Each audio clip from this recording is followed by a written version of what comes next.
اب جب 7 سال کی ہمارے نبی کی عمر ہو چکی ہے، 7 سال کی عمر، کہیں سفر پر جا رہے تھے، آمینہ رضی اللہ تعالیٰ عنہ اور جو ہے دائی حلیمہ جو ان کو پال رہی تھی، جو ان کو نبی کو دودھ پلا رہی تھی، بس یہ 3 ہی ہیں، اور ہمارے نبی کی عمر 7 سال ہے۔ دائی حلیمہ اور آمینہ رضی اللہ تعالیٰ تینوں لوگ جا رہے ہیں، تو کہیں پہاڑی علاقوں میں ایسا لگا کہ آمینہ رضی اللہ تعالیٰ عنہ کو ایک دم دل کا درد شروع ہونے لگا، دل کا درد شروع ہونے لگا، اور وہ سمجھ گئی کہ یہ میرا آخری وقت ہے، اس دنیا میں میرا آخری وقت ہے۔ اس وقت تو ماں کی ضرورت تھی نبی کو۔ 7 سال کے آپ ہی سوچیں کہ 7 سال کے بچے کی کیا زندگی ہوتی ہے۔ اس کے کوئی دوست نہیں ہوتے، اس کی دوست بھی ماں ہوتی ہے، اور ہمارے نبی کو کوئی بھائی بہن بھی نہیں تھے، تو بھائی بہن بھی ماں تھی، اور ہمارے نبی کے ابا بھی نہیں تھے، تو ایسا سمجھیں کہ ہمارے نبی کے ابا بھی جو تھی وہی ماں تھی، تو پوری کائنات تو ان کی ماں ہی تھی۔ اس وقت تو میرے نبی کو سب سے زیادہ ضرورت ہے ماں کی۔ وہ جوان ہوتے، شادی ہوتے، کچھ سہارا ملتا، بچے ہوتے، اس کے بعد ان کی ماں کا انتقال ہوتا، لیکن نہیں، پوری کائنات کو مثال دینا ہے کہ دیکھو میں جسے محبت کرتا ہوں اسے کتنی مشکلات دے رہا ہوں اس دنیا میں، تو تمہاری مشکلات کیا ہیں ان کے سامنے، تم صبر کیوں نہیں کرتے؟ کہہ دو ان حالات سے تم ہمیں نہیں ڈرا سکتے، اور ہمت سے زندگی گزارو۔ زیادہ سے زیادہ یہ حالات کیا کر سکتے ہیں؟ مار ہی سکتے ہیں نا، موت ہی دے سکتے ہیں، اس سے تو کچھ کر نہیں۔ رضی اللہ تعالیٰ عنہ آخری سانسیں لے رہی ہیں اور اپنے بیٹے کو ایک نصیحت کر رہی ہے، اور کہہ رہی ہیں میں اس دنیا سے جا رہی ہوں، لیکن مجھے پورا یقین ہے کہ میں ایک ایسے اولاد کو چھوڑ کے جا رہی ہوں، ایک ایسے بیٹے کو چھوڑ کے جا رہی ہوں جو پوری دنیا کو نور سے بھر دے گا، پوری دنیا کو سچائی سے بھر دے گا، پوری دنیا کو ایمانداری سے بھر دے گا، پوری دنیا کو ایک امن اور شانتی کا مقام بنا کر رہے گا۔ اور وہ محمد صلی اللہ علیہ وسلم 7 سال کی عمر میں اپنی ماں سے لپٹ کر کہہ رہے ہیں امی امی امی۔ اب کون بتائے اس بچے کو کہ جب اس دنیا سے کوئی چلا جاتا ہے تو آواز جاتی تو ہے لیکن جواب نہیں آتا، تو سوچے اس غم کے حالات میں کیا گزری ہوگی میرے 7 سال کے ہمارے نبی کے اوپر۔ پریشان کرے گی۔ کہہ دو ان مشکلات سے، کہہ دو ان حالات سے، کہہ دو کہ ہمارا اللہ ہمارے ساتھ ہے، ہم ڈرنے والے نہیں، ہم موت تک ڈرنے والے نہیں۔ انا للہ و انا الیہ راجعون۔ اے اللہ ہم تیری ہی طرف سے آئے تھے، تیرا ہی حکم ہوا تھا ہم اس دنیا میں آئے تھے، جب تک جئیں گے تیرا بن کر جئیں گے، اور جس دن جائیں گے تیرا حکم ہوگا تبھی جائیں گے، تیرے پاس ہی لوٹیں گے۔ کہہ دو ان حالات سے کبھی مت گھبرانا۔ کوئی آپ کو جادو کے ذریعے سے ڈراتا ہے تو کہہ دے جو چاہے تو کرا لے۔ اللہ کہتا ہے اگر میں تمہارے ساتھ ہوں تو ڈر کس بات کا؟ کوئی دشمن آپ کو مارنا چاہتا ہے تو کہہ دے اسے کہ مار کے دکھائے، اگر میں مر بھی جاؤں گا تو ایک بات یاد رکھ، تو نہیں بچے گا۔ یہ ہمت اپنے دل میں پیدا کریں، اللہ کو ہر وقت اپنے ساتھ محسوس کریں کہ اللہ ہمارے ساتھ ہے۔ تو سوچیں یہی وہ کیفیت ہے جو موسیٰ علیہ السلام کو فرعون جیسے ظالم بادشاہ کے سامنے کھڑے ہونے کی طاقت دے رہی ہے۔ یہی وہ طاقت ہے جو ابراہیم علیہ السلام کو نمرود جیسے سخت بادشاہ کے سامنے کھڑے ہو کر کہہ رہی ہے کہ میرا اللہ صرف ایک ہے۔ یہی وہ کیفیت ہے جو ہمارے نبی کے ساتھ تھی ہر وقت۔ پورا مکہ خلاف ہے، پورا مدینہ خلاف ہے، لیکن ان کا دل ہمیشہ سکون میں ہے۔ کیا آپ کبھی ایسا محسوس کرتے ہیں کہ آپ کی دعائیں قبول نہیں ہو رہی، یا آپ کی زندگی میں آپ کی خواہشات پوری ہی نہیں ہو رہی؟ جیسے کہ آپ ہر چیز میں ناکامی کا سامنا کر رہے ہیں، یا پھر احساسات یہ سوچنے پر مجبور کر سکتے ہیں کہ شاید آپ اکیلے ہیں یا آپ کی مدد کرنے والا کوئی نہیں ہے۔ لیکن یاد رکھیں اللہ ہمیشہ آپ کے ساتھ ہے۔ وہ ایشور، وہ بھگوان کسی نہ کسی روپ میں ہمیشہ وہ آپ کے ساتھ ہے۔ وہ ہر لمحے آپ کی زندگی میں خاموشی سے کام کر رہا ہوتا ہے، چاہے وہ کام آپ کو ابھی نظر نہیں آ رہا ہو۔ اللہ کی مدد اکثر ایسے طریقوں سے آتی ہے جو ہمیں فوری طور پر سمجھ میں نہیں آتی، مگر جب ہمیں اس کا احساس ہوتا ہے تو ہم جانتے ہیں کہ وہ مدد کتنی قیمتی اور اہم تھی۔ اسلام ہمیں سکھاتا ہے کہ اللہ ہماری شہرک سے بھی زیادہ قریب ہے، یعنی ہماری رگ جان، ہماری سانس سے بھی زیادہ، ہمارے دل کے دھڑکنے سے کی آواز سے بھی زیادہ وہ قریب ہے۔ ہر لمحے ہمارے حالات سے واقف ہے، وہ ہمیں کبھی اکیلا نہیں چھوڑتا۔ قرآن میں فرمایا گیا ہے اور سورہ کاف میں، حقیقت یہ ہے کہ ہم نے انسان کو پیدا کیا ہے اور اس کے دل میں جو خیالات آتے ہیں ان تک سے ہم خوب واقف ہیں، اور ہم اس کی شہرک سے بھی زیادہ اس کے قریب ہیں۔ اور ہم تو انسان کی اس کے رگ جان سے بھی زیادہ قریب ہیں۔ اس آیت کا مطلب یہ ہے کہ اللہ ہماری ہر حالت، ہمارے دل کے ہر حال، ہر خیال سے واقف ہے۔ اس ویڈیو میں ہم ان نشانیوں کو دیکھیں گے جو یہ ثابت کرتی ہے کہ اللہ خاموشی سے آپ کی ہر وقت مدد کر رہا ہے، چاہے آپ کو خود کو کتنا ہی اکیلا محسوس کرے۔ یہ نشانیاں اللہ کی طرف سے ہے، اور جب آپ انہیں پہچانیں گے تو آپ کو یہ احساس ہوگا کہ اللہ ہمیشہ آپ کے ساتھ تھا، ساتھ ہے اور ساتھ رہے گا۔ وہ نشانیاں یہ ہے: نمبر 1، موقع کا بند ہونا۔ کبھی آپ نے محسوس کیا کہ زندگی میں کوئی دروازہ بند ہو گیا؟ جیسے کوئی نوکری آپ چاہتے ہیں وہ آپ کو نہیں ملی، یا پھر کوئی رشتہ ہے جس کی آپ نے بہت امید کی ہو وہ ٹوٹ گیا۔ ایسے لمحات میں ہم بڑی مایوسی کا شکار ہو جاتے ہیں اور سوچتے ہیں کہ شاید ہمارے لیے کوئی امید ہی باقی نہیں رہی۔ لیکن اسلام ہمیں یہ سکھاتا ہے کہ جب کوئی موقع ختم ہوتا ہے تو یہ دراصل اللہ کی طرف سے ایک اشارہ ہوتا ہے، اور وہ بھی اس لیے بند ہوتا ہے کہ ہم نے صحیح کوشش کی نہیں ہوتی۔ اگر ہم صحیح کوشش کرتے تو وہ ہمیں ضرور ملتا، اور یہ اللہ کی طرف سے ایک اشارہ بھی ہوتا ہے کہ وہ ہمیں کسی اور بہتر راستے کی طرف لے جا رہا ہے۔ قرآن میں فرمایا گیا ہے، اور یہ عین ممکن ہے کہ تم ایک چیز کو برا سمجھو حالانکہ وہ تمہارے حق میں بہتر ہو، اور یہ بھی ممکن ہے کہ تم ایک چیز کو پسند کرو حالانکہ وہ تمہارے حق میں بری ہو، اور اصل حقیقت تو اللہ جانتا ہے اور تم نہیں جانتے۔ اور ممکن ہے سورہ بقرہ میں، اور ممکن ہے کہ تم کسی چیز کو ناپسند کرو اور وہ تمہارے لیے بہتر ہو، اور یہ بھی ہو سکتا ہے کہ تم کسی چیز کو پسند کرو اور وہ تمہارے لیے نقصان دہ ہو۔ زندگی میں آپ نے ہمیشہ غور کیا ہوگا، جو چیز ہم پسند کرتے ہیں وہ آگے چل کر یہ ہوتا ہے کہ وہ بہت افسوس ہوتا ہے، اور جو چیز ہم اس وقت سوچتے ہیں، جب وہ چیز ہم نے اس وقت انکار کر دی تھی، ناپسند کر دی تھی، وہ نوکری بھی ہو سکتی ہے یا پھر کوئی وہ لڑکی بھی ہو سکتی ہے، جس کو ہم نے انکار کر دیا ہوتا ہے وہی ہمارے لیے بہتر ہوتا ہے۔ تو ہم سے زیادہ ہمارے اچھائی کے بارے میں ہمارا اللہ بہتر جانتا ہے، وہ اللہ جو 70 ماؤں سے زیادہ ہم سے محبت کرتا ہے۔ اور ایک حدیث میں بھی یہ بیان کیا گیا ہے کہ مومن کا معاملہ عجیب ہے، اس کے ہر حال میں بھلائی ہے، اور یہ بات صرف مومن کے لیے ہے۔ اگر اسے کوئی خوشی ملے تو وہ شکر کرتا ہے، اور اسے کوئی تکلیف پہنچے تو وہ صبر کرتا ہے، اور یہ بھی اس کے لیے بھلائی ہے۔ اب آپ یہ سوچ سکتے ہیں کہ کیوں ہمیں ہمیشہ میرے ساتھ ایسا ہوتا ہے، یا پھر یہ سوال بھی پیدا ہوتا ہے دل میں کہ میرے دوستوں کو تو سب کچھ مل جاتا ہے، ان کی زندگی میں تو سب ٹھیک چل رہا ہے، لیکن میرے ساتھ ہی کیوں؟ ہمیشہ میرے ساتھ ہی کیوں ہر لمحہ میں جو بھی کام کرتا ہوں وہ بگڑ جاتا ہے؟ بعض اوقات ہمیں یہ بھی سوچتے ہیں کہ غیر مسلموں کو تو سب کچھ مل جاتا ہے، وہ تو خدا کو مانتے بھی نہیں، ان کے پاس گاڑیاں ہیں، دولت ہے، لیکن ہمارے ساتھ ایسا کیوں نہیں؟ یہ سوالات بہت عام ہیں جو ہر انسان کے دل میں آتے ہیں، لیکن اس کا جواب ہمیں اللہ کے نظام میں ملتا ہے۔ پہلی بات تو یہ ہے کہ دنیا کی زندگی بس یہی زندگی نہیں، یہ دنیا کی زندگی مسلسل چل رہی ہے، مرنے کے بعد یہ زندگی ختم نہیں ہوتی بلکہ مسلسل چلتے رہتی ہے۔ تو یہ ہو سکتا ہے کہ جو ہمارے اعمال کے نتائج دنیا میں بھی بہت کچھ ملیں گے، نہیں کر کے نہیں، اس کے بعد بھی اور زیادہ ملیں گے، بس ہمیں صحیح کوشش کرنا آنا چاہیے۔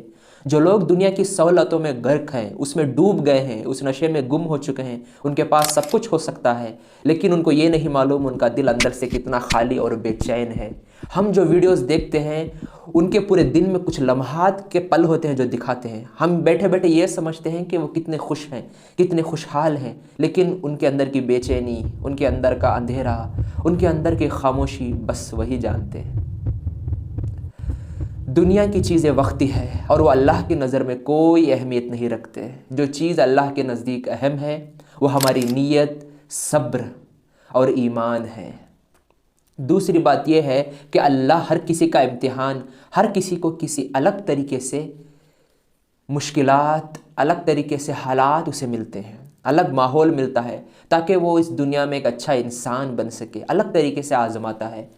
وہ کسی انسان کے لیے آزمائش ہو سکتی ہے یا پھر کسی اور انسان کے لیے بہت آسان ہو سکتی ہے، اور اس کے برعکس آپ کو جو مشکلات مل رہی ہیں وہ اللہ کی طرف سے مضبوط اور ہموار بنانے کے لیے مل رہی ہیں۔ اب دیکھیں کہ جو درخت نرم مٹی میں اگتے ہیں، جو جھاڑ نرم مٹی میں اگتے ہیں وہ آسانی سے اکھڑ جاتے ہیں، لیکن جو پتھر پر کھڑے ہوتے ہیں وہ ہمیشہ مضبوط رہتے ہیں۔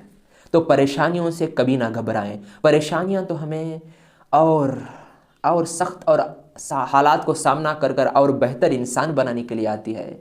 آپ کو جو مشکلات مل رہی ہے یہ ہو سکتا ہے کہ اللہ اس خالق کی طرف سے ایک مضبوط اور طاقتور بنانے کے لیے ہے، اور بہتر بنانے کا ایک طریقہ ہے۔ حدیث میں یہی کہا گیا ہے کہ مومن کے لیے ہر حال میں خیر ہی خیر ہوتی ہے، اگر اسے تکلیف ملتی ہے تو وہ صبر کرتا ہے، تو اس کے لیے اللہ کی مزید انعامات اور خوشی کا ذریعہ بنے۔ ایک بات یاد رکھیں کہ آپ کی آزمائش اللہ کی طرف سے ایک خاص راستہ ہے۔ یہ مشکلات دراصل اللہ کی طرف سے ایک اشارہ ہے، آپ کو بہتر بنانے اور آپ کو ایک ایسے مقامات کو پہنچانے کے لیے کوشش کر رہا ہے جہاں آپ کی کامیابی اور عزت ہو۔ نمبر 2، مشکل حالات میں دل کا سکون محسوس کرنا۔ کبھی ایسا ہوا کہ کبھی آپ کی زندگی میں ہر طرف مشکلات تھی، لیکن آپ کے دل میں ایک عجب سا سکون تھا، جیسے آپ کو کوئی چیز اندر سے مضبوط کر رہی ہو، یا اللہ کی طرف سے ایک خاموش مدد ہے۔ قرآن میں بتاتا ہے سورہ کہف میں، اور ہم نے ان کے دل خوب مضبوط کر دیے تھے۔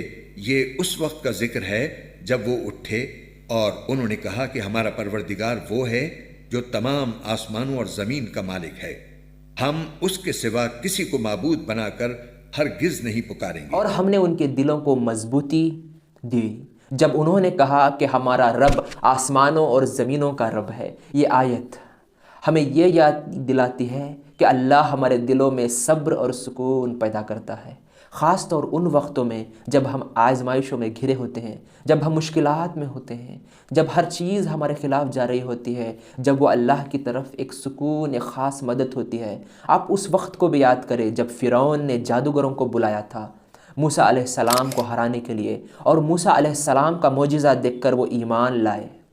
تو فرعون نے کہا کہ میں نے تو تمہیں اس کے خلاف موسیٰ علیہ السلام کو ناکام اور ہرانے کے لیے بلایا تھا، تم اسی کے کلمہ پڑھ کر ایمان لے آئے، تو میں سب کو سزا دیتا ہوں، پھانسی کی سزا دیتا ہوں۔ تو انہوں نے کہا بے شک تو ہمیں موت دے دے، تو ہمیں اس دنیا میں ہی تکلیف دے سکتا ہے، لیکن مرنے کے بعد تیرا کوئی بھی حکم نہیں چل سکتا۔ کہ دیکھیں کہ جب ایمان انسان کے اندر آتا ہے تو اسے موت کا بھی خوف نہیں ہوتا۔ جب انسان کے اندر ایمان آ جائے تو موت کا بھی خوف نہیں ہوتا۔ تو یہ دنیا کی چند مشکلات ہمیں کیا پریشان کرے گی؟ کہہ دو ان مشکلات سے، کہہ دو ان حالات سے، کہہ دو کہ ہمارا اللہ ہمارے ساتھ ہے، ہم ڈرنے والے نہیں، ہم موت تک ڈرنے والے نہیں۔ انا للہ و انا الیہ راجعون، اے اللہ ہم تیری ہی طرف سے آئے تھے، تیرا ہی حکم ہوا تھا ہم اس دنیا میں آئے تھے، جب تک جئیں گے تیرا بن کر جئیں گے، اور جس دن جائیں گے تیرا حکم ہوگا تبھی جائیں گے، تیرے پاس ہی لوٹیں گے۔ کہہ دو ان حالات سے کبھی مت گھبرانا۔ کوئی آپ کو جادو کے ذریعے سے ڈراتا ہے تو کہہ دے جو چاہے تو کرا لے۔ اللہ کہتا ہے اگر میں تمہارے ساتھ ہوں تو ڈر کس بات کا؟ کوئی دشمن آپ کو مارنا چاہتا ہے تو کہہ دے اسے کہ مار کے دکھائے، اگر میں مر بھی جاؤں گا تو ایک بات یاد رکھ، تو نہیں بچے گا۔ یہ ہمت اپنے دل میں پیدا کریں، اللہ کو ہر وقت اپنے ساتھ محسوس کریں۔ سوچیں کہ کوئی آپ کے پیچھے کوئی پولیس کھڑا ہے، کوئی حوالدار، کوئی بھی انسپکٹر کھڑا ہے تو آپ کے دل میں کتنی مضبوطی، کوئی باڈی گارڈ کھڑا ہے کتنی مضبوطی آ جاتی ہے۔ تو اگر یہ محسوس کریں کہ اللہ ہمارے ساتھ ہے تو سوچیں، یہی وہ کیفیت ہے جو موسیٰ علیہ السلام کو فرعون جیسے ظالم بادشاہ کے سامنے کھڑے ہونے کی طاقت دے رہی ہے۔ یہی وہ طاقت ہے جو ابراہیم علیہ السلام کو نمرود جیسے سخت بادشاہ کے سامنے کھڑے ہو کر کہہ رہی ہے کہ میرا اللہ صرف ایک ہے۔ یہی وہ کیفیت ہے جو ہمارے نبی کے ساتھ تھی، ہر وقت پورا مکہ خلاف ہے، پورا مدینہ خلاف ہے، لیکن ان کا دل ہمیشہ سکون میں ہے۔ اب ہم یہ کیسے پہچانیں کہ ہمارے پاس جو مشکلات ہیں وہ اللہ کی طرف سے امتحان ہے یا پھر ہمارے اعمال کا نتیجہ؟ تو علی رضی اللہ تعالیٰ عنہ کا وہ قول ہمیشہ یاد رکھیں کہ اگر مشکلات آئیں، اگر آپ صحیح راستے پر ہو، اگر آپ کو یقین ہے کہ آپ قرآن کے صحیح راستے پر ہو، اس راستے پر ہو جو حضور اکرم صلی اللہ علیہ وسلم ہمارے لیے چھوڑ کے گئے تھے، وہ رسی وہ قرآن کے راستے پر ہو، تو کتنی مشکلات آئیں تو سمجھیں کہ یہ ہمیں اور مضبوط کرنے کے لیے ہے۔ اگر آپ اس راستے پر نہیں ہو، غلط کام کر رہے ہو، تو وہ مشکلات یہ سمجھ لیں کہ آپ کے غلط اعمال کا نتائج ہے جو آپ کے سامنے آ رہے ہیں۔ جب ایمان ہمارا مضبوط ہو جاتا ہے اور ہم قرآن سے اپنا دل لگ جاتا ہے اور اللہ کا ہمیشہ احساس ہمارے دل میں رہتا ہے، یہ مشکلات ہمیں ہمیشہ سکون میں رکھتی ہے، خوف نہیں دیتی، اور ہم یہ سوچتے ہیں کہ اتنی مشکلات کے باوجود بھی ہر ایمان والا یہ سوچتا ہے کہ اتنے مشکلات کے بعد بھی میں سکون میں کیوں؟ یہ اس بات کا اشارہ ہے کہ اللہ آپ کے ساتھ ہے، اللہ آپ کے دل کو اور مضبوط بنا رہا ہے تاکہ آپ ان حالات کا سامنا کر سکیں۔ اسی طرح یہ سکون ہمیں بتاتا ہے کہ اللہ چاہتا ہے کہ ہم اسے یاد رکھیں۔ جب ہم اللہ پر بھروسہ رکھتے ہیں اور اس سے مدد مانگتے ہیں تو اللہ ہمارے دل کو سکون بخشتا ہے تاکہ ہم ان حالات کا سامنا صبر اور ہمت سے کر سکیں اور ایک بہتر انسان بنیں۔ نمبر 3، چھوٹے چھوٹے اشاروں سے ہم ایک رہنمائی ملنا۔ کبھی آپ نے محسوس کیا کہ کسی آپ مسئلے میں الجھے ہوئے تھے اور اچانک ایسا لگا کہ جواب آپ کے سامنے آ گیا، جیسے کسی نے بے دھڑک کوئی بات کر دی، یا پھر کسی آیت پر نظر پڑی اور آپ کو یوں لگا کہ یہی بات تو دل کو سکون دے رہی تھی۔ رسول اللہ صلی اللہ علیہ وسلم نے فرمایا صحیح مسلم میں، اے لوگوں، میں تمہارے درمیان 2 چیزیں چھوڑ کر جا رہا ہوں، اگر تم انہیں تھامے رکھو تو کبھی گمراہ نہیں ہوگے، اللہ کی کتاب اور میرے اہل بیت، اور ایک حدیث میں آتا ہے وہ اللہ کی کتاب اور میرے صحابہ۔ اور یہ حدیث ہمیں بتاتی ہے کہ اللہ نے ہمیں قرآن اور ہمارے نبی کے گھر والوں اور ان کے صحابہ سے، اور جو بھی نبی کو محبت کرتے ہیں، نیک علماء، اولیاء کرام، جو بھی دنیا سے محبت کرتے ہیں اور دین پر چل رہے ہیں، ان سب سے ہم محبت کریں۔ اور جو دوسرے انسان ہیں، یاد رکھیں ایک رشتہ ہے ایمان کا جو کلمہ پڑھنے سے آتا ہے، ایک رشتہ ہے انسانیت کا۔ اللہ تعالیٰ قرآن میں فرماتا ہے کہ اے انسانوں، آپس میں محبت سے رہو کیونکہ تم ایک ہی ماں باپ کے اولاد ہو، ایک ہی آدم اور حوا کے اولاد ہو، ہم سب بھائی بہن ہیں۔ اسی لیے تو نکاح کیا جاتا ہے، اسی لیے نکاح کر کر وہ جو رشتہ بھائی بہن کا ہوتا ہے، وہ جو حرام رشتہ ہوتا ہے اسے حلال کیا جاتا ہے۔ ایک انسانی رشتہ غیر مسلموں سے، یہودیوں سے، عیسائیوں سے ہمارا ایمانی رشتہ تو نہیں، لیکن ایک انسانی رشتہ تو ہے۔ ان کو ہمیں دعوت دینی چاہیے حق بات کی۔ ایک ہمدردی کا رشتہ تو ہے، ایک دائی اور ایک مودود کا رشتہ تو ہے، ایک ہمدردی کا رشتہ، ایک انسانیت کا رشتہ تو ہے۔ یاد رکھیں سب سے پہلے ہم ایک بہتر انسان ہیں، اس کے بعد ایمان والے ہیں۔ اس حدیث کو بھی یاد رکھیں، وہ مومن نہیں، وہ مومن نہیں، وہ مومن نہیں۔ صحابہ پریشان ہو گئے، یا رسول اللہ آپ کس کی بات کر رہے ہیں، وہ کون ہے؟ آپ صلی اللہ علیہ وسلم نے فرمایا جس کا پڑوسی بھوکا ہو اور وہ خود کھانا کھا کے سو جائے، وہ مومن نہیں ہے۔ ہم پتہ نہیں کیا گھمنڈ میں گھوم رہے ہیں۔ نبی کریم صلی اللہ علیہ وسلم ان سے بڑھ کر فتویٰ دینے والا ہے کون؟ آپ مفتیوں سے فتویٰ لیتے، ان سے بڑھ کر آپ مفتی لائیں گے کہاں؟ مفتی اکبر، جس سے بڑھ کر اللہ ہے، اس سے بڑھ کر کوئی ہے ہی نہیں۔ حضور صلی اللہ علیہ وسلم اپنے سے کچھ نہیں کہتے، وہ وہی کہتے ہیں جو اللہ فرماتا ہے۔ وہ مسلمان نہیں ہے جس کا پڑوسی بھوکا ہو، وہ چاہے غیر مسلم بھی کیوں نہ ہو، انسان تو ہے۔ وہ غیر مسلم کا اگر آپ کے پاس سالن کم ہو، اور ایک حدیث میں آیا ہے کہ اگر سالن کم ہو تو اس میں پانی ملائیں اور اس کو بھی جا کر دے کے آئیں۔ تو یہ ہمدردی ہمارے نبی ہر وقت ہمیں سکھاتے ہیں۔ تو یہ ہمدردی کبھی نہ جائے تو آپ ہمیشہ سکون میں رہیں گے۔ اگر آپ یہ کریں گے کہ خود کو رکھ لیں اور دوسروں کو نہ دیں تو اس سے آپ کو چند لمحات کی خوشی تو مل جائے گی، لیکن وہ دل کا سکون، وہ موت کے وقت ہمیشہ سکون کہ اے اللہ میں ایک اچھی زندگی گزار کے تیرے پاس آ رہا ہوں، وہ سکون آپ کو نہیں ملے گا۔ کروڑوں روپے دینے پر بھی وہ سکون آپ کو نہیں ملے گا۔ آپ غور کریں اس کائنات کو، یہ کائنات ہمیں سبق سکھاتی ہے۔ اللہ کہتا ہے یہ کائنات پر تم غور نہیں کرتے، یہ پتا پتا میرا ذکر کر رہا ہے۔ ذکر کا مطلب کیا سبحان اللہ کر رہا ہے۔ ذکر کا مطلب اللہ تعالیٰ نے ان کو جس حالت میں پیدا کیا وہ اسی حالت میں آج تک ہیں۔ اللہ کو ہمیشہ یاد رکھیں ہمیں۔ سورج خود جلتا ہے لیکن روشنی پوری کائنات کو کرتا ہے۔ دیکھیں رات کو ہم کتنے کروڑوں کے لائٹس جلاتے ہیں، LED بلب جلاتے ہیں، لیکن وہ اجالا جو ایک سورج دیتا ہے وہ ہمیں کروڑوں لائٹوں، کروڑوں خربوں خرچ کرنے پر بھی وہ اجالا نہیں ملتا۔ تو سورج خود جلتا ہے لیکن ہمیں روشنی دیتا ہے، کروڑوں سال سے دے رہا ہے، آج بھی دے رہا ہے، ہمارے مرنے کے بعد بھی دیتا رہے گا۔ آپ ایک درخت کو دیکھیں، وہ خود محنت کرتا ہے، خود جڑوں سے پانی لیتا ہے، خود پتوں سے غذا تیار کرتا ہے، خود دھوپ میں رہتا ہے لیکن ہمیں چھاؤں دیتا ہے، ہمیں چھاؤں دے کے دیتا ہے، اور خود محنت کر کر پھل بناتا ہے لیکن وہ خود نہیں کھاتا، انسانوں کو دیتا ہے۔ تو یہ چیز ہمارے اندر آنی چاہیے کہ ہم خود کو اگر خود اپنے پاس بھی رکھیں، جتنا ہو سکے دوسروں کی مدد کریں، اس سے آپ کو سکون اور حوصلہ ملے گا۔ اللہ کی یہ مدد ہمیشہ چھوٹے چھوٹے اشاروں میں نظر آتی ہے، کسی دوست کی کہی ہوئی بات، یا پھر کسی کتاب میں پڑھی ہوئی آیت، یا پھر کوئی حدیث جس کا مفہوم دل کو فوری طور پر سکون دے جاتا ہے۔ یہ اللہ کا طریقہ ہوتا ہے ہمیں راستہ بتانے کا۔ جب آپ دعا کرتے ہیں کہ یا اللہ ہمیں صحیح راستہ دکھا۔ تو اللہ زندگی میں ایسے اشارے بھیجتا ہے جو رہنمائی دیتے ہیں۔ یہ اللہ کی خاموش مدد ہے جو ہمیں یاد دلاتی ہے کہ وہ ہر قدم ہمارے ساتھ ہے، وہ ہمیں چھوڑے ہوئے نہیں ہے۔ وہ اس وقت بھی ہمارے ساتھ تھا جب ہم ماں کی پیٹ میں تھے۔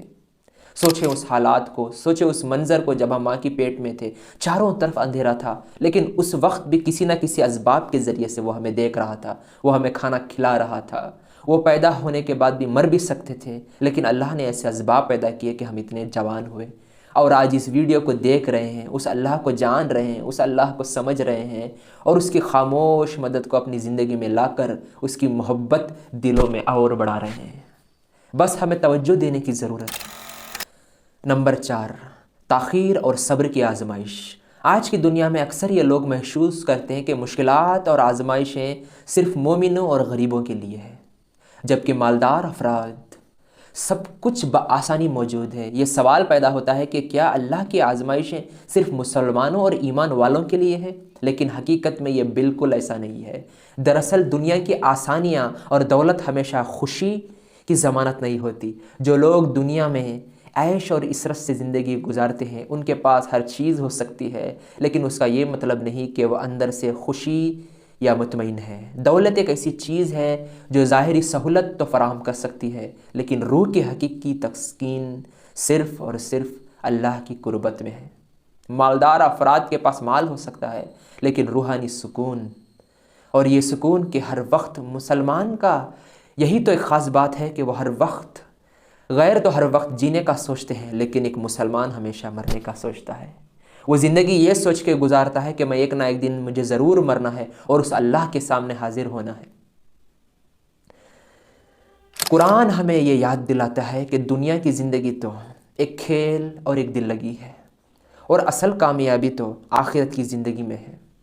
مالدار لوگوں کے لیے یہ دولت ایک امتحان ہے کہ اس دولت کو اللہ کی راہ میں خرچ کرتے ہیں یا پھر اپنی خود غرضی کے لیے، اپنے شوق کے لیے استعمال کرتے ہیں۔ اسی طرح مومن کے لیے صبر اور اللہ پر بھروسہ ہی اللہ پر اصل کامیابی ہے۔ ہمیں یہ بھی سمجھنا چاہیے کہ یہ اللہ کی طرف آزمائش ہے ہماری اور بہتری کے لیے۔ جو لوگ اللہ پر ایمان رکھتے ہیں ان کے لیے مشکلات تربیت اور کردار سازی کا ایک ذریعہ بنتی ہے، کہ مشکلات ہمیں مضبوط بناتی ہیں، اللہ کے قریب لے جاتی ہیں، اور ہمیں یہ سکھاتی ہیں کہ اصل سکون تو اللہ کی رضا میں ہے، نہ کہ ان دنیاوی چیزوں میں ہے۔ 5، نقصان یا خطرے سے بچنا۔ کبھی ایسا ہوا کہ آپ بڑی پریشانیوں سے اور حادثے سے بچ نکلے ہو؟ کسی حادثے سے چند لمحے پہلے بچ چکے ہیں؟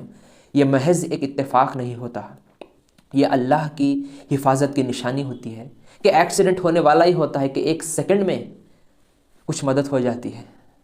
یہ اللہ کی حفاظت کی نشانیوں میں سے ایک نشانی ہوتی ہے۔ قرآن میں اللہ فرماتا ہے، اور جو اللہ پر بھروسہ کرے وہ اس کے لیے کافی ہے۔ اور یہاں یہ سوال یہ پیدا ہوتا ہے کہ اللہ پر بھروسہ کرنے کا اصل مطلب کیا ہے؟ اکثر لوگ یہ سمجھتے ہیں کہ دعا مانگ کر ہاتھ پر ہاتھ دھر کر بیٹھنا ہی اللہ پر بھروسہ ہے، لیکن حقیقت میں اللہ پر توکل کا مطلب ہے کہ ہم اپنے معاملات اللہ کے سپرد کر دیں۔ توکل یعنی ہم اپنی پوری کوشش کریں اور اس کے بعد اس کا جو رزلٹ ہے وہ اللہ پر چھوڑ دیں۔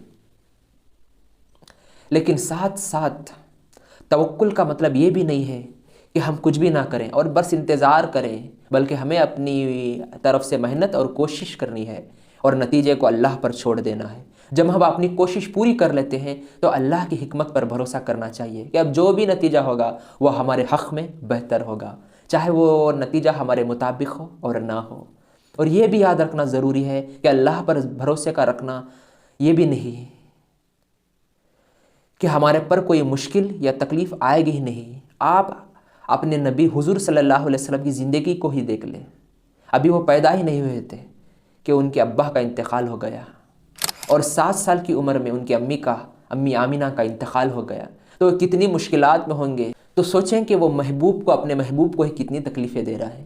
سوچیں کہ ہمارے نبی کو ابا کی کتنی ضرورت ہوگی اس وقت، وہ ابھی پیدا ہی نہیں ہوئے تھے۔ آپ ہی سوچیں، آپ کو 1 سال یا 2 سال ہوتے ہیں، اگر آپ کے ابا کا انتقال ہو جائے، اگر آپ 10 سال کی عمر ہے، 20 سال کی عمر ہے، آپ کے ابا کا انتقال ہو جائے تو آپ کو کتنا غم ہوگا۔ تو اس نبی کا، اس شخص کا کیا حال ہوگا جو ابھی پیدا ہی نہیں ہوا، جنہوں نے اپنے ابا کو دیکھا ہی نہیں، اس وقت تو تصویریں ہیں، ویڈیوز ہیں، ہم تصویروں اور ویڈیو میں دیکھ سکتے ہیں، اس وقت تو تصویر بھی نہیں تھی۔ تو سوچیں،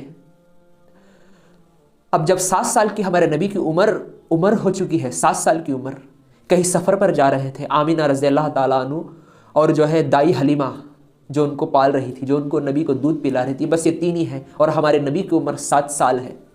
دائی حلیمہ اور آمینہ رضی اللہ تعالیٰ تینوں لوگ جا رہے ہیں، تو کہیں پہاڑی علاقوں میں ایسا لگا کہ آمینہ رضی اللہ تعالیٰ عنہ کو ایک دم دل کا درد شروع ہونے لگا، دل کا درد شروع ہونے لگا، اور وہ سمجھ گئی کہ یہ میرا آخری وقت ہے، اس دنیا میں میرا آخری وقت ہے۔ اس وقت تو ماں کی ضرورت تھی نبی کو۔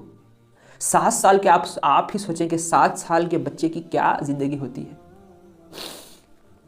اس کے کوئی دوست نہیں ہوتے، اس کی دوست بھی ماں ہوتی ہے، اور ہمارے نبی کو کوئی بھائی بہن بھی نہیں تھے، تو بھائی بہن بھی ماں تھی، اور ہمارے نبی کے ابا بھی نہیں تھے، تو ایسا سمجھیں کہ ہمارے نبی کے ابا بھی جو تھی وہی ماں تھی، تو پوری کائنات تو ان کی ماں ہی تھی۔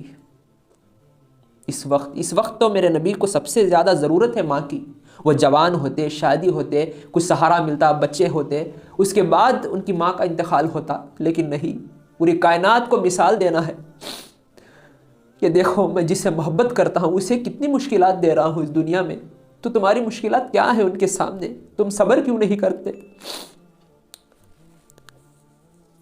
کہہ دو ان حالات سے تم ہمیں نہیں ڈرا سکتے، اور ہمت سے زندگی گزارو۔ زیادہ سے زیادہ یہ حالات کیا کر سکتے ہیں؟ مار ہی سکتے ہیں نا، موت ہی دے سکتے ہیں، اس سے تو کچھ کر نہیں سکتے۔ معاف کریں، میں بہت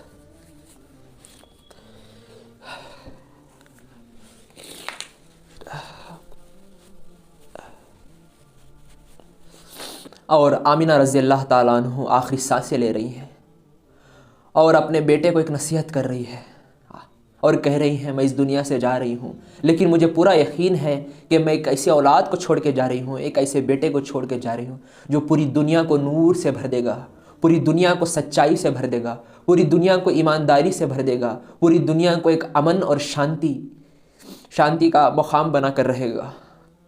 اور وہ محمد صلی اللہ علیہ وسلم 7 سال کی عمر میں اپنی ماں سے لپٹ کر کہہ رہے ہیں امی امی امی۔ اب کون بتائے اس بچے کو کہ جب اس دنیا سے کوئی چلا جاتا ہے تو آواز جاتی تو ہے لیکن جواب نہیں آتا۔ تو سوچے اس غم کے حالات میں کیا گزری ہوگی میرے 7 سال کہ ہمارے نبی کے اوپر۔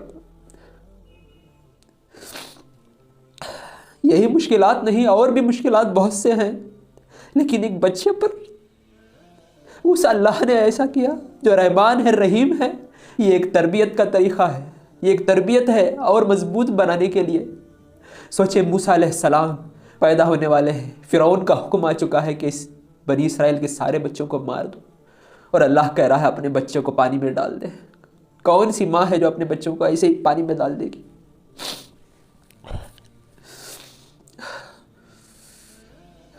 زیادہ سے زیادہ یہ کرے گی خود بھی مر جائے گی اور بچے کو مار دے گی، پانی میں کیوں ڈال دے گی؟ لیکن یہ تربیت کا طریقہ ہے، یہ آزمائش ہے۔ اس دنیا میں آزمائش، سونا جل کر ہی سونا بنتا ہے۔ اگر سونا یہ کہے کہ مجھے مصیبتیں نہیں چاہیے تو وہ سونا نہیں بنے گا۔ ہیرا بنتا ہی تکلیفیں جھیل کر ہے، کوئلے کی تکلیفیں جھیل کر آخر میں وہ ہیرا بنتا ہے، بعد میں وہ تاج میں سجتا ہے۔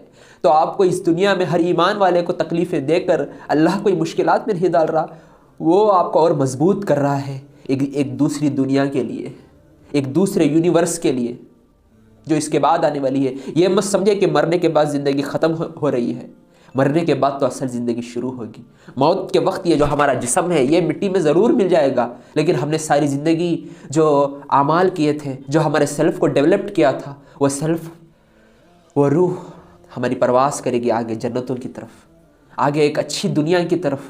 اللہ کہے گا اے میرے بندے، یہ جنت جو ہے یہ میں نے نہیں، میرے فضل سے ضرور ملی ہے، لیکن یہ تیرے اعمال کا نتائج ہے جو تیرے سامنے آئے ہیں۔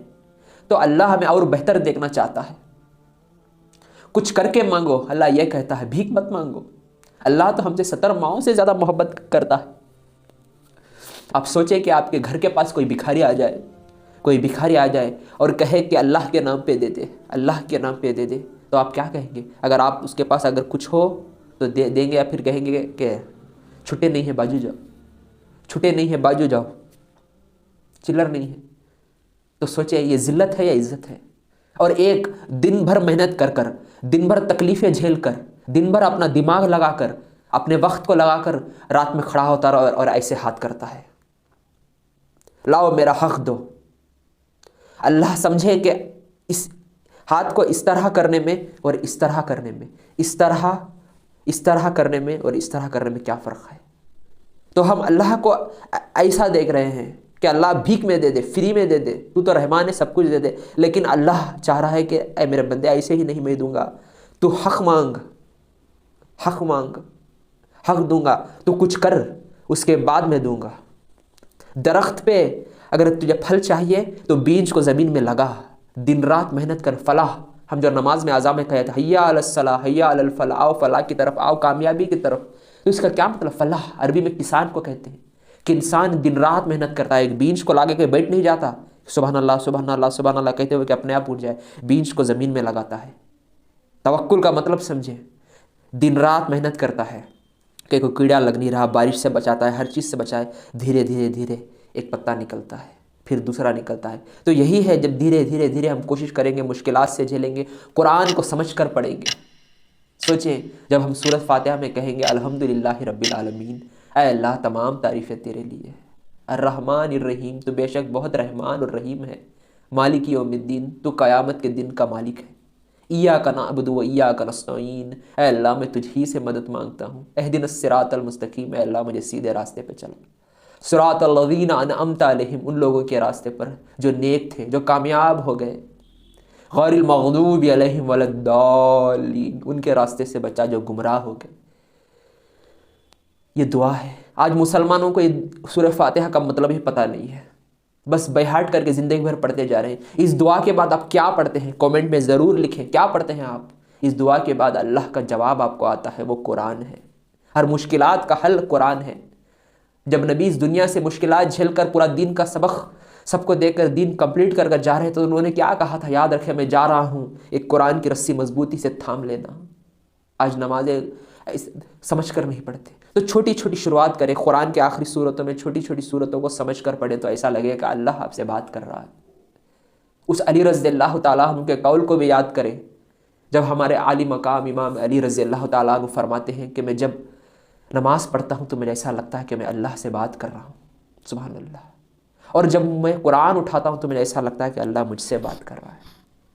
تو قرآن کو دل سے لگائیں، ایک آنسو قرآن پر بہائیں، قرآن آپ کا آنسو سے تر ہو جائے۔ اگر آپ سے سمجھ کر پڑھیں گے تو سمجھیں گے کہ اللہ کتنا رحمان اور رحیم ہے۔ انشاءاللہ اس چینل کو سبسکرائب کر لیں، اور اسی طرح کی اور ویڈیوز آتی رہے گی جو آپ سے قرآن کو محبت کرنے کے لیے انکریج، حوصلہ دے گی، اللہ سے محبت کرنے کے لیے، اس کے محبوب سے محبت کرنے کے لیے، اور مشکلات سے کبھی نہ گھبرائیں۔ یاد رکھیں کہ اللہ ہمارے ساتھ ہے۔ میں امید کرتا ہوں کہ آپ نے یہ سارا ویڈیو ضرور دیکھا ہوگا۔ اگر آپ اس ویڈیو کے آخر تک پہنچ گئے ہیں تو میری باتیں آپ کو اچھی لگی ہوں گی، اور آپ کے دل کو ضرور سکون ملا ہوگا، اور اللہ کی محبت میں اور اضافہ ضرور ہوا ہوگا۔ اور آخر میں ایک بونس پوائنٹ، ایک راز ضرور کہتا ہوں۔ سورہ بقرہ آیت 186 میں ہمارا رب، ہمارا اللہ اپنے نبی کے ذریعے سے فرماتا ہے، اور اے پیغمبر، جب میرے بندے آپ سے میرے بارے میں پوچھیں تو آپ ان سے کہہ دیجئے کہ میں اتنا قریب ہوں کہ جب کوئی مجھے پکارتا ہے تو میں پکارنے والے کی پکار سنتا ہوں، لہٰذا وہ بھی میری بات دل سے قبول کریں اور مجھ پر ایمان لائیں تاکہ وہ راہ راست پر آ جائیں۔ پیغمبر، جب میرے بندے آپ سے میرے بارے میں پوچھیں تو آپ ان سے کہہ دیجئے کہ میں اتنا قریب ہوں، میں ہر بندے سے اتنا قریب ہوں کہ جب کوئی مجھے پکارتا ہے تو میں اس کی پکارنے والے کی پکار کو سنتا ہوں۔ سبحان اللہ، پکارنے والے کی پکار سنتا ہوں، لہٰذا وہ بھی میری بات دل سے قبول کرے اور مجھ پر ایمان لائے تاکہ وہ راہ راست پر آ جائے۔ تو ہم کو بھی چاہیے کہ ہم قرآن سمجھ کر پڑھیں، غور و فکر سے پڑھیں، تاکہ ہماری پریشانیوں کا حل ہمیں ملتا رہے۔ ہم نماز میں بھی یہی کہتے ہیں، اہدنا الصراط المستقیم، اے اللہ صحیح راستہ دکھا۔ اس کے بعد ہم کیا پڑھتے ہیں؟ کمنٹ میں آپ ضرور لکھیں، اس کے بعد ہم کیا پڑھتے ہیں؟ چلے میں ہی کہہ دیتا ہوں، قرآن۔ تو یہی وہ راستہ ہے جو بھی پریشانی آپ ہو رہے ہیں اس کے بعد آپ قرآن پڑھتے ہیں، اسی میں وہ بات چھپی ہوئی ہے، اسی میں پریشانیوں کا حل ہے، بس آپ کو غور و فکر کرنا ہے۔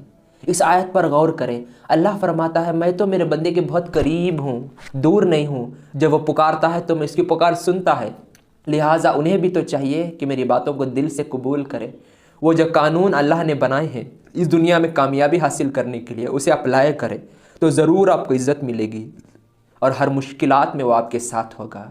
وہ اللہ ہمیشہ آپ کے ساتھ ہوتا ہے۔ یہ وہی اللہ ہے جس نے ابراہیم علیہ السلام کی بھی مدد کی تھی، موسیٰ علیہ السلام کی بھی فرعون سے مدد کی تھی، ہمارے نبی اکرم صلی اللہ علیہ وسلم کی ہر سیکنڈ اس نے مدد کی، تو وہ ہماری مدد بھی ضرور کرے گا، کیونکہ ہم بھی تو اسی کے بندے ہیں۔ وہ ہم سے بھی تو بہت محبت کرتا ہے، اللہ تعالیٰ تو ہم سے تو 70 ماؤں سے بھی زیادہ محبت کرتا ہے۔ اب آپ کو بھی ٹیسٹ کرنا ہے کہ آپ بھی اللہ سے اتنی ہی محبت کرتے ہیں جتنا اللہ آپ سے کرتا ہے۔ سوچیں، آئینے میں خود کو رکھیں، کیا آپ نے اس کے کلام کے سمجھنے کی کوشش کی؟ کیا اس کے کلام کو اپنے دل سے لگایا، دو آنسو بہائے اس کے کلام پہ؟ کیا ایسی زندگی گزری کہ آپ قرآن پڑھتے رہے اور آپ کے آنسو قرآن پر گرتے رہے؟ ایسا لمحہ گزرا؟ سوچیں، اگر نہیں ہوا تو آج سے ہی اللہ سے محبت کرنا شروع کر دیں، اس کی نعمتوں کو یاد کریں، اس نے ہمیں کتنی نعمتیں دیں، تو ضرور آپ کو اس سے محبت اور عشق ضرور ہو جائے گا، اور زندگی میں ہر پریشانیاں ایسے لگے گی کہ یہ تو میرے محبوب کی اور قریب کر رہی ہے۔ ایک اشعار میں ایک شاعر فرماتا ہے، یاد میں تیری سب کو بھلا دوں، کوئی نہ مجھ کو یاد رہے، سب خوشیوں کو آگ لگا دوں، غم سے تیرے دل شاد رہے۔ سبحان اللہ۔ تیری رضا میں میری رضا، اے اللہ تجھے ایسا بھی رکھے، بس تو اپنی محبت کو اور بڑھاتے رہے۔ آئی لو یو اللہ، آج کہہ دے اللہ سے، آئی لو یو اللہ، میں تجھ سے راضی ہوں، تو بھی مجھ سے راضی ہو جا۔ آپ نے کسی لڑکی کو تو کہا ہوگا، اپنی ماں کو تو کہا ہوگا، کسی دوست کو تو کہا ہوگا میں تم سے محبت کرتا ہوں، میں تم سے، اے امی میں تم سے بہت چاہتا ہوں۔ ایک لڑکی سے تو بہت دل سے کہا گا آئی لو یو، لیکن آج اکیلے میں اللہ سے کہہ دے آئی لو یو اللہ، اور کمنٹ میں لکھتے جائیں۔ جو جس کا بھی دل یہ بیان سن کر، یہ لیکچر سن کر دل دھڑکا ہو تو ایک ہارٹ کا نشان لگ کر کے آئی لو یو اللہ کہتے جائیں، اور آج سے اللہ سے وعدہ کریں کہ اللہ میں تجھ سے جڑوں گا اس کلام کے ذریعے سے۔ اور وہ حدیث بھی یاد رکھیں کہ نبی کریم صلی اللہ علیہ وسلم نے فرمایا تھا، قرآن وہ لٹکتی ہوئی رسی ہے جس کا ایک سرا اللہ کے ہاتھ میں ہے تو ایک سرا تمہارے ہاتھ میں ہے۔ ایسا سمجھیں کہ ایک کرنٹ ہو، ایک وائر سمجھو کرنٹ میں لگی ہو، اور ادھر سے پکڑے سوئچ آن کرے تو کیسا جھٹکا لگے گا۔ تو یہ قرآن ایک اللہ کی رسی ہے کہ ایک طرف وہ اللہ ہے اور ایک طرف آپ ہے۔ جب اس قرآن کو آپ پکڑ لیں گے تو جس طرح ماں اپنے بچے کو گلے لگا کر قریب کر لیتی ہے اور بیٹے کو سکون مل جاتا ہے، سمجھے اسے کہیں بھی سکون نہیں ملتا، نہ کہیں جہاں میں اما ملی، جو اما ملی تو کہاں ملی، میرے جرم خانے خراب کو تیرے عفو بند نواز میں۔ تو اس قرآن کو مضبوطی سے تھام لیں، اسے سمجھے، اپنی زندگی میں لائے، تو اللہ بھی آپ کو اپنی طرف کھینچ لے گا اس رسی کے ذریعے سے۔